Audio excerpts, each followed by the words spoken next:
A little bit of breaking news coming out of the Middle East. Hearing in the last few moments from the Reuters news agency that Iran has rejected a US proposal for a 48-hour ceasefire. That's according to an unnamed source speaking to the FARS news agency. Iran rejecting a US proposal apparently for a 48-hour ceasefire. We'll keep across that for you. Damn. Things are getting more interesting. So, you heard it. Donald Trump reached out to Iran, requested a 48-hour ceasefire. I'm assuming, I don't know what the ceasefire is for, but Iran said, nope. No fucking way. See, one very important thing to remember is when this war started, Iran came out and I think they have their own 6-point plan for the ending of this war. Trump gave his 15-point plan. Iran gave 6.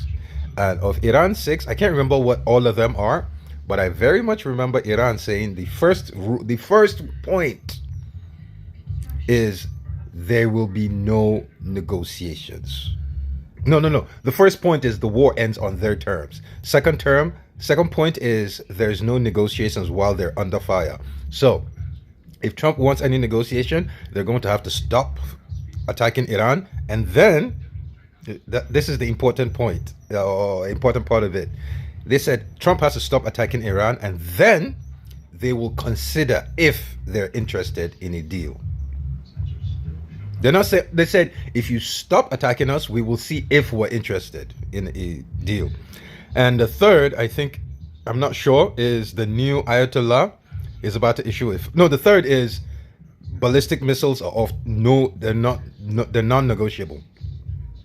That any talk of Iran is not allowed to build ballistic missiles, Iran said that is not even part of the conversation. They will build ballistic missiles. And I believe, if I'm not mistaken, their nuclear program is going to be untouched. I don't know, but I'm not sure. But anyways, bottom line here is United States has reached out to Iran, said, hey, can we take a 48-hour ceasefire? Iran said, nah, not around here. We're going to keep shooting. You know it's bad when Fox News is calling out Donald Trump and Pete Hegseth for not saying a word about that pilot that's missing in Iran after the plane got shot down. What can you tell us about the expectations? I think what's most notable is that there have been no statements from U.S. Central Command, no statements from the Pentagon. Secretary Hegseth and the rest of the national security team have been over at the White House with the president. No statements from the president or the White House. That suggests to me that we are in a very intense phase, a very dangerous phase in terms of, the ticking clock in terms of trying to find this second crew member. It is very, very delicate, and obviously nobody wants the Iranians to have a propaganda win by either capturing this crew member or, so we are waiting. It is tense. It has been very tense. Normally we're able to speak to people behind the scenes and find out what's going on, but they have all been very tight-lipped today. That's why information is so scarce, Tommy. The fact that Donald Trump and Pete Hegseth aren't saying anything, and it's been almost 24 hours, says everything. Yeah, because normally they would be bragging right now on TV saying how great things are. God bless our men and women in uniform, and it's very unfortunate and it's very upsetting to know that they are being led into a war with a country that didn't even start anything with us, because Donald Trump is trying to hide his relationship with Jeffrey Epstein. For all of you Trump supporters out there that are saying, oh, Iran attacked us 47 years ago and we need to get revenge, my question remains, when are you going to lace up your boots and get over there and fight for your daddy's oil? This is his war. Being on the couch and quarterbacking it, watching Fox News isn't cutting it. Get your behinds over there and fight for your daddy. I mean it. Hello everyone, welcome back to the channel. I'm so glad you're here, and if you're new here, make sure to hit the subscription button so you don't miss any updates. Today we're diving into a major development in international affairs, specifically the ongoing tension between the United States and Iran. Recently, reports came out that Iran has rejected a 48-hour ceasefire proposal put forward by the US. This has created quite a stir between the idea of the short-term ceasefire seemed like a small window for de-escalation. But Iran's response indicates that they are not willing to pause hostility under the current terms. What's interesting here is that the offer apparently came through a third-party channel rather than direct communication, which tells us a lot about the state of the diplomacy between these two nations. It seems like former channels are still limited, and both sides are trying to navigate this complex situation carefully. Now, while some US officials are public figures connected to the military and diplomacy has remained silent after the rejection, it's important to understand that silence doesn't always mean weakness or failure. Sometimes it's a strategic pause, a moment to reassess next steps. On the other hand, Iran's decision to reject the proposal may signal confidence on their part, or that they believe they have leverage that makes a short ceasefire unnecessary or even unfavorable from their perspective. This is happening between the background of ongoing military tensions, including concerns about strategic areas like the threat and which is vital for global oil transportations. Any disruption or escalation in this regime has implications far beyond these two countries and can affect global energy markets and international shipping and diplomatic relationship around the world. So we're going to let the rest of the videos play out. Then we come back and discuss about this more. Please, if you're new here, do not forget to like, subscribe, and drop your comments in the comment section. All right, remains the original creators of these videos. Let's sit back and watch the rest of the videos. Then we come back and discuss about this. Folks, Donald Trump is having an emergency meeting in the White House right now with his national security team. The White House is in a state of chaos over the Iran war as Iran has rejected numerous Trump ceasefire proposals. Today, Trump proposed a 48-hour ceasefire. He is desperately looking for an off-ramp in this war, and Iran says no deal as they have just struck down several U.S. aircraft today in the worst day for the U.S. military since the start of this war, since the start of Operation Epic Fury. Donald Trump claims the war has already been won, yet Iran is striking back and they are vowing to fight until the bitter end. So this war will likely drag on much longer than the White House anticipated. And folks, I'm actually out of town right now, but if I find some updates on what happens in this emergency meeting taking place in the White House, I will be sure to provide you with those updates in a timely manner. But all in all, the White House is in absolute disarray, especially after Pam Bondi was let go yesterday, and now the Iran war continues to backfire for the president and for the economy as well. Oil prices are surging and more Americans are getting attacked in the Middle East. Trump just said this on Truth Social. He's given Iran exactly 48 hours to make a deal or open the Strait of Hormuz.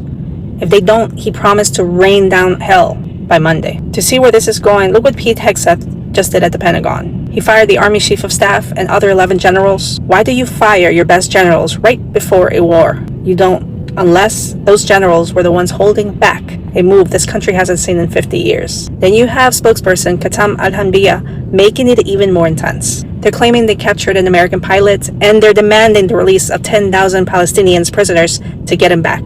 And when Trump talks about bringing them back to Stone Age, he's straightforward. He's talking about hitting the power plants and the water supply. He's talking about breaking the very things that let a country function. If those strikes hit, the whole nation shuts down overnight. Expect gas prices to explode. You want to know just how bad our media is censoring what is going on here in the United States for hundreds of millions of people? I'll tell you. And this is going to be a huge theme on this page until I know otherwise proven. Here's the deal. It is Saturday, April 4th, 2026. Time check, 11:16 a.m. East Coast time as I'm making this video. There was a fighter jet that went down in Iran yesterday. Allegedly, one of the pilots was rescued by American military personnel. And still another is, quote, missing. There are other sources around the world saying that this pilot was captured. If you were listening to my video last night, you know that I have an ongoing experiment. I want to know at what date and time the American media says anything other than that second pilot is missing. My firm, wholehearted gut belief is that unfortunately that pilot is A, either no longer with us, or B, being held and tortured and used as a negotiation piece with the federal government. Donald Trump cannot allow his billionaire, gazillionaire friends who own all of the media, there are 7 conglomerates here in the United States, to release that story because it completely blows his script out of the water that we are somehow winning this war, that we are undefeatable, that we can, quote, bomb Iran back to the Stone Age. This is media censorship on full display. It is something I studied in grad school, and I am so incredibly upset about our rights truly being stripped of us. We are in the dark. So that's all I have to say. That pilot is either no longer with us or they're captured. And our United States mainstream media will not inform the American people because the narrative of an old, orange, sick, dying man who is a pedophile who ultimately is trying to cover up his child sex crimes and trafficking is doing this. This is he doesn't want this. So the mainstream media is like, okay, bet. We have some very serious news regarding Iran this morning. It's been more than 24 hours since the United States official Centcom account has posted any updates in the war. There is still a United States service member being hunted down by Iranian authorities in southern Iran as we speak. Trump has stayed silent. Hegseth has stayed silent. The army has stayed silent. It was possibly the worst day for the United States of America in the war yesterday, and it looks as though it may continue today. Yesterday, you had multiple aircraft shot down by Iranian air defense, despite Trump and Hegseth claiming that they had air superiority and could do whatever they want. That's just not true. And at the same time, Pete Hegseth is reportedly becoming increasingly paranoid that he could lose his job as Secretary of Defense. And according to the New York Post, that is what's fueling many of these fires that we're seeing. We're seeing Hegseth force generals out, force them to take early retirement, force them out of their jobs. Major developments right now. Follow along for all the news you need to know about. I'll have more soon. This rejection is obviously signifying that tensions remain extremely high and neither side is ready to step back. The proposal, which was reportedly delivered through a third party, was intended to create a short pause in hostility, but Iran's rejection suggests they are confident in their position and unwilling to accept a temporary halt under the terms offered. Meanwhile, U.S. officials, including the president and Centcom representatives, have remained silent, leaving many questions about the next steps in diplomacy. This situation highlights how complex and fragile international negotiations can be, especially when strategic regions like the Straits of Hormuz are involved. While any escalation could have global consequences, for now the conflict continues and the world is watching closely to see whether diplomacy can still find a way forward. We're going to continue to let the rest of the video play out, then we come back, discuss about this more, and then we understand exactly what other people actually think about this too. Let's sit back and watch. Alright, continue to remain to the original creators of these clips. Let's enjoy these videos and then we come back and discuss about this. Please don't forget to drop your thoughts in the comment section. We come back and talk about it more. Local Iranian tribesmen from the Khuzestan area of Iran are headed into the mountains, rifles in hand, searching for the missing American F-15 fighter jet pilot, saying, "Don't worry, we'll find him." And US media is claiming that the Iranians actually want to find the fighter pilot because they love him from bombing their country, apparently, where CNN claims that the fighter jet crew that was shot down in Iran may be helped by the Iranian people because, and I quote, "they are happy that he's there." While in reality, Iranians are locked and loaded looking for the pilot. Meanwhile, also on CNN, the Americans have finally discovered international law as US Senator Tim Kaine is asking the Iranians to treat the fighter pilot, if they do find him, with full accordance to international law regarding prisoners of war. Here's the clip. And if Iran shows that it will follow international humanitarian law in the treatment of this pilot, should they seize him, that would be a very strong statement that we ought to always follow rules, especially with respect to survivors of attacks like this. And I'm praying for this individual and their. Breaking news coming out of USA and Iran. President Trump has canceled all of his press appointments today. Now, as I reported to y'all last night, an F-15E fighter jet was shot down in Iran, confirmed. Now, today, a Black Hawk helicopter tried to go and rescue the pilot. And then after that, the Black Hawk chopper was also shot down, and the people on board sustained minimal injuries, all right? Then after that, an F-16 was also shot down today in Iran, all right? So we have two major aircrafts. We have a Black Hawk chopper, and we still have the missing captain, which is probably the captain and the people that were on board the Black Hawk, which are probably in Iranian custody, all right? And these are the events which led to President Trump to cancel all of his press appointments. What do you guys have to say about this? All I have to say is, man, if this war would have ended already, as I advised, all right, we wouldn't be seeing this. We wouldn't be losing people on the ground, and we wouldn't be losing expensive military aircrafts. That's just money wasted that could have gone to the American people. You are talking about $250 million all taken down in the matter of less than 24 hours, guys, and maybe more, maybe more. What do you guys have to say about this? I say stop this war. I say let the people of Iran live in peace without Western intervention. I say let the people of America live in peace without constantly destroying their mental health and dragging them into wars. And I say let the entire world start over. All right? It is 7:43 p.m. April 3rd, 2026. Follow me for more updates, breaking news, think pieces, and beyond. The Islamic Republic of Iran still has over half their missile launchers intact. Just a quick recap for those who don't remember or haven't followed me for long enough. I gave the strategic analysis at the start of this conflict that I basically said, look out for whether or not Iran can still respond, if they still have response capability after the first few days of the conflict with the US and Izzy Boy.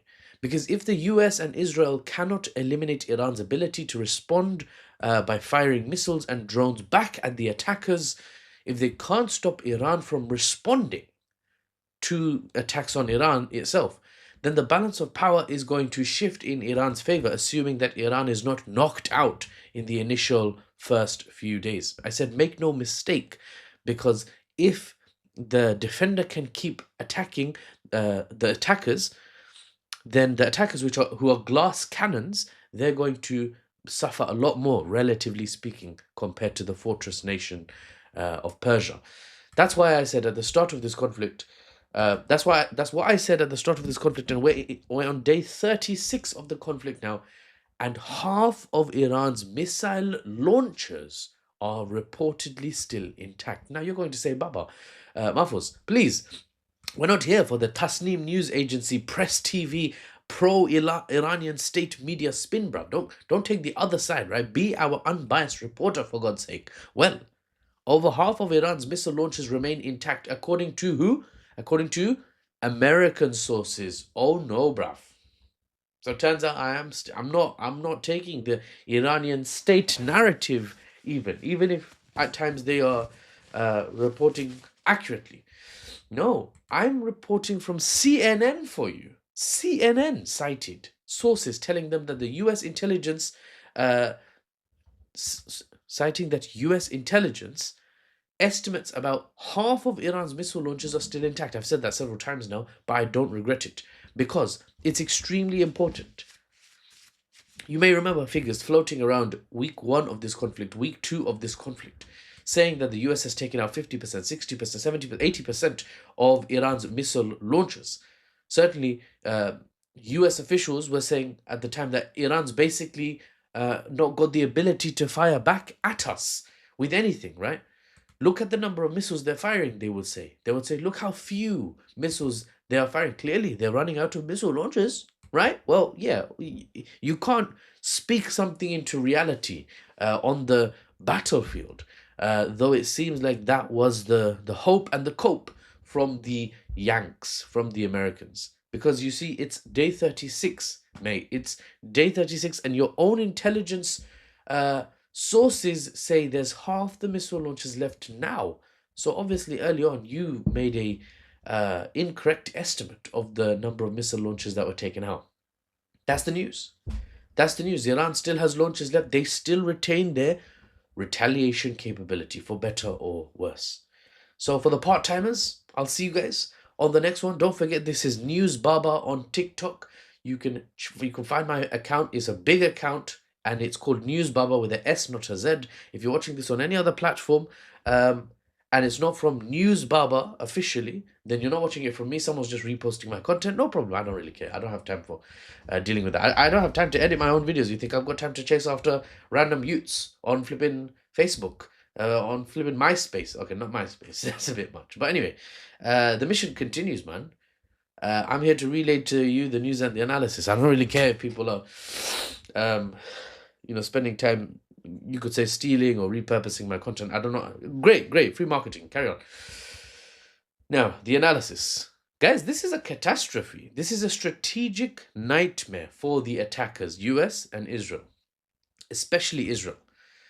Now, I'm not here as a cheerleader for either side, right? If American sources say that Iran still has retaliation capability, then analytically speaking, it's very likely, it's very likely that they've got more than 50% of their missile launchers left. But I'm not a cheerleader for either side. I'm not on a rooftop somewhere dancing and happy that Iran can keep responding to the attackers that started this fight. I'm not happy about it. Or publicly, I'm not reporting that I am, at least. Now, to understand how Iran still has retaliation capability, you have to remind yourself of Iran's defensive resilience-based doctrine. They've built themselves to absorb the Alpha strike. They expected, if a war pops off, our enemies are going to strike as hard as possible in as small a time period as possible and hope to get that knockout blow. Because in an attritional conflict, or in a conflict that requires an invasion, how a man's gonna do it? Afghanistan, bruv, we're the big brother of Afghanistan. Look at the size, look at the landmass, look at the capability of Afghanistan versus Iran. And the US flopped in Afghanistan. After 20 years, they left in the dark of a night back in flipping 2021. They left $1 billion or $1 billion plus worth of American taxpayer paid military equipment. You've got the Afghan military now, the Islamic Emirate. They've got the Shahada slapped on a white flag, right? This is their Islamic Emirate now. Man's walking around looking like soldiers from some Hollywood film, right? They're kitted out in American gear, driving Humvees around. Why? Man's out here with sandals, a turban, and a Humvee. Fam a lamb, right? You expect to have lost in Afghanistan, come into Iran, guns blazing, or guns a-blazing, for some reason. Trump said it like that. And you expect to win. Bruv. Iran's built itself to withstand the Alpha strike, and they withstood it. For better or worse, I'm not saying I'm happy about Iran surviving this. I'm not saying that I'm sad about it either. I'm biased, as you know, in my reporting at least. Iran built itself to accept the reality that air superiority is something their enemy is going to have because they have better equipment than us. They built themselves to accept the reality that their leadership could be taken out. A decapitation strike could be executed successfully against their military and political architecture in Iran. They accepted that because our enemies have better intelligence capabilities. Even so, they said, okay, understanding the reality, how can we work around that? And they built everything critical to their military capabilities, everything critical to their ability to keep fighting back, to keep firing back. They built it all underground and made it relatively inaccessible. And they have so far shown it's been a success. It's been a success. You still have 50% of your missile launchers left after 36 days of conflict, after 15,000 airstrikes, according to America, after hundreds of jets from the Israeli state and from the American state, after hundreds of jets just dominated your airspace. How a man still got 50% missile launchers left? It's because they're using the mountains. Look up Alborz mountain range. Look up Zagreb? No. Alborz and Zagros. Sorry. Mid-Spiel, I forgot the name of the mountain ranges. Look them up, though. Look them up. They are very, very sizable mountains. The nation state of Iran is basically built on a patch of mountains in the middle of West Asia or the Middle East, right? This is what they're using. This is how they can stick around. Now, to add This is how the missile launchers can stick around, sorry. Now, to add insult to injury, the US intelligence assessment also suggested that the Iranian state continues to have thousands of one-way attack drones still available. They estimate 50% of Iran's drones have been used, 50% are therefore left. This is, of course, not taking into account Iran's underground manufacture and storage capabilities. So if you know about 50%, there could be a lot more than 50% left, and you're just talking about the stockpile, right? You're not talking about the drones that continue to be built and you don't know about it because it's all underground, bro. Russia also is setting up some sort of care package or scare package, you could say at this point, to send to Iran for more drones. Look at my videos from 2 days ago. I made clear what Russia is doing, and this is publicly reported. This is not some random podcast with some random guy whose statements can't be backed up, can't be verified. You just have to trust me, bro, on that guy. No, all my news, you can. It's on Al Jazeera, it's on BBC, it's on The Guardian, it's on CNN, it's on Sky News, it's on Fox News, for God's sake, even if you're desperate. It's on all the news sources, or at least some of the news sources.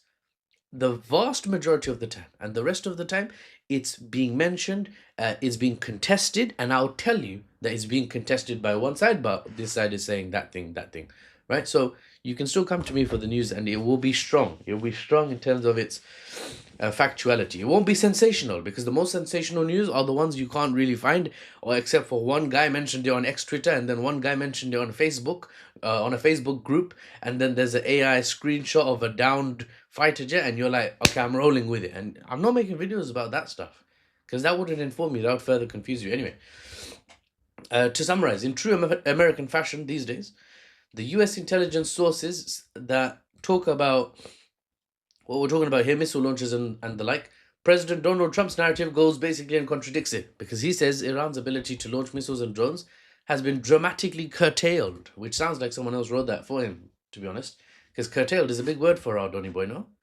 Anyway, Trump continues to say Iran's weapons factories, rocket launchers, missile launchers, I assume he means, are being blown to pieces, comma, very few of them left. That sounds a lot more like our Donny boy. Now, the US Defense Secretary, Pete Hegseth, says ballistic missile attacks against our forces are down 90% since the start of the conflict. He's not wrong, by the way, but he's not giving you the full context. I will give you the full context. It will take like 1 minute. And this is very important. Hegsethi boy is comparing stock clearance of Soviet-era missiles to cutting-edge, latest-made Iranian missiles. And he's saying, look, the percentage of missiles being fired have gone down, so we must be winning. Missile launchers must have been destroyed in enough numbers. Bruv, 50 handbags from... Ask any woman. 50 handbags from Tesco clothing section is not the same as one Gucci handbag. Get your woman a Gucci handbag and get her three handbags from Tesco, stock clearance from Tesco. See which one she's more happy with. I'm married, so I know how to navigate these here very dangerous waters. That is, dealing with our wives. They operate differently, brain-wise. Like the men operate differently by and large. Anyway, there's overlap, obviously, but I won't get into talk like that now. It's just I'm foisting my own challenges when it comes to communication. I'm foisting that on you. Sorry, mid podcast episode. Sorry. Yeah, so the Khaybar Shakads, the Hajj Qasem variants, the Khurram Shahars, these are Iran yeeting at Izzy Boy, the best in class that they have, right? On waves beyond Operation True Promise's 90th wave. They're still numbering their waves. The Iranians, they're still systematically numbering the waves of missiles they send out. They're on 90 plus waves now, bruv. Does that sound like a nation that's losing and has lost organization and coherence and leadership capability? I don't think so, mate. For better or worse, I'm not saying it's a good thing, but I'm saying that's the reality. It's a thing. It's the thing. These newer missiles are the Gucci handbags of missiles in terms of their capability, right? Do with that analogy what you want. But if they're chucking 5 Gucci missiles at you, as opposed to 500 Tesco branded, Temu handbags or whatever. Oh, well, yeah, the number's lower, but the quality is higher. So that's what Hegsethi boy doesn't really talk about. Summary: it's day 36, ladies and gentlemen, and Iran, for better or worse, endures. And critically, for Iran's survival, they retain response capability. They can attack back. Not nice for bullies when their victims can slap back. It's not. It's like, excuse me, what? Did you just slap me back? Bruv, don't make me get my backup dancers on you. Backup dancers, Western Europe. They're like, no, actually, we're not involved. We're not sending any warships to Hormuz to get sunk. You guys go get sunk. You got 11 aircraft carriers. I'm sure 2 less would not be as much of a problem for you. We have only 1 aircraft carrier each. What's man saying? Send it, bro. Pull up. They sent you the address. I'm not going anywhere. I'll be out here with my friends and the croissants they eat. We'll be chilling here on the eastern side of the North Atlantic. That's the situation. Iran endures. The US has called for support. It has not come. And against the glass cannon that Israel is, Iran's response capability being maintained is a big fat problem. Glass cannons, as you would imagine, are cannons. Okay, fine. They're made of glass, but they're cannons. You know, cannons fire cannonballs. There's a big, heavy gun, right? But they are made of glass. And if you throw even a pebble at something made of glass, it can hurt it. It can crack it. It can shatter it potentially. And Iran's out here chucking, let's say, Louis Vuitton pebbles at Israel's glass cannon, which is going to cause a dent for sure, for better or worse. And as US intelligence says, they have the launchers to keep going. So what's going to happen? We'll find out. Time will tell, as it always does, and I'll be here to report to you the news and the analysis, unbiased, of course, and without the Western spin. Quick question for you. How is it possible that Iran is shooting down U.S. military aircraft after Mr. Trump says all of their forces have been completely obliterated and this war is over? Now let's pause for a moment and think about what this actually means. A 48 hours ceasefire might sound like a very short period, just 2 days. But in the context of conflict, even a pause this brief can be extremely significant. It could give both sides a window to regroup, assess their strategies, provide humanitarian assistance, or engage in back-channel negotiations that might eventually lead to a longer-term de-escalation. However, the fact that Iran has reportedly rejected this proposal tells us a lot about the current state of the conflict and the positions of both parties involved. From the report, it appears that this ceasefire proposal was conveyed through a third-party channel rather than direct diplomatic community. That in itself is a very important detail. It highlights how strained formal communication between Washington and Tehran has become. When countries rely on intermediaries to send messages, it often indicates that trust is low, tensions are high, and direct dialogue is either impossible or politically unpalatable for one or both sides. So already we can see that the diplomatic landscape here is extremely fragile, and even small gestures like a short ceasefire proposal carry enormous weight. Now let's also worth noting that after this rejection, there hasn't been an official public response from the US, including high-profile figures like the president and military leaderships. Representatives, some media outlets have described this as going mute, but it's important to interpret that carefully. Silence in this context doesn't necessarily mean defeat or inaction. Sometimes in international relations, silence is a strategic choice. It can allow a country to reassess its options, gather more intelligence, or coordinate with allies before making a public statement. In other words, that looks like inaction might actually be a calculated pause while the next steps are being carefully considered. On the other hand, Iran's decision to reject the proposal can be read in multiple ways. It could suggest that Iran feels confident in its current position, whether militarily, politically, or strategically. It could also mean that the terms of the ceasefire did not meet Iran's expectations or objectives. Right, remember, Iran has historically prioritized sovereignty and strategic leverage, and accepting a short ceasefire might be seen domestically or internationally as a compromise that doesn't serve its interest. By rejecting the proposal, Iran may be signaling that it wants continued pursuing its goals without appearing weak or constrained by external pressure, even for a brief period. Before the immediate political maneuvering, we have to consider the global implication of this development. The region where this conflict is unfolding is strategically critical. For instance, the Strait of Hormuz, one of the world's most important maritime passages, is a major route for global oil transportation. Any instability there can have ripple effects on international markets, shipping, and global energy prices. Even a short-term conflict or military engagement in this area has consequences for far beyond the country's directly involvement. That's why the world is watching these developments so closely. It's also worth remembering or mentioning that media coverage sometimes simplifies things events into headlines that sound dramatic, like Trump proposal rejected. But anyways, the reality of the ground is far more complex. There are numerous facts at play, including domestic political consideration, regional alliances, intelligence assessment, military planning, and international development pressure. Every move is careful, calculated, and what we see in the news is only the tip of the iceberg.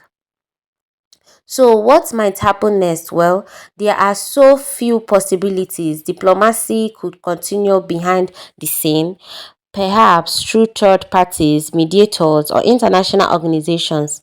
Even if direct dialogue is not currently happening, both sides might still be exploring broader and more comprehensive peace proposal that go beyond a 48 hours pause. Alternatively, if negotiations stale or if each side feels that continuing military operations is strategically advantageous, the conflict could escalate further, which would obviously have wider regional and international consequences. At the end of the day, this story is a reminder of just how complicated international conflicts can be. A single headline like Iran rejects 48-hour ceasefire does not capture the full picture. There are layers of strategy, diplomacy, historical tension, and global stakes that influence every decision. And for people like us watching from the outside, it can be more fascinating and a little unsettling to try to understand all the moving pieces. I think one of the key takeaways from this situation is the importance of context. It's easy to react to news headlines and emotional narratives without actually understanding what is behind closed doors. Anyway, guys, let me know what you all think about this. Please don't forget to like, subscribe, and drop your comments in the comment section. Thank you so much for watching this video. Please don't forget to all rights remain to original creators of these clips. Thanks so much for watching this one, and I will see you in the next. Bye.